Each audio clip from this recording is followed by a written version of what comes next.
Today, I'll guide you through the process of transferring your Google Play balance to another Google Play account. Here's how you can do it. First, open the Google Play Store on your device. Locate and click on your profile icon positioned in the top right corner of the screen. From the drop-down menu, select Payments and Subscriptions. Alternatively, you can access the Help Feedback option. Clicking on Help Feedback will lead you to the Contact Us section within the Google Play Store. Here, you'll be able to submit your query regarding Google Play balance transfer. In the provided space, type in your query regarding Google Play balance or account transfer, and then proceed by clicking Next. You'll then encounter options for transferring account content such as movies, TV shows, or Google Play Store apps.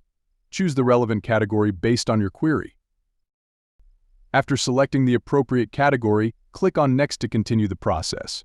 You may also find additional contact options for further assistance. And that's all there is to it. By following these steps, you can successfully transfer your Google Play balance to another Google Play account.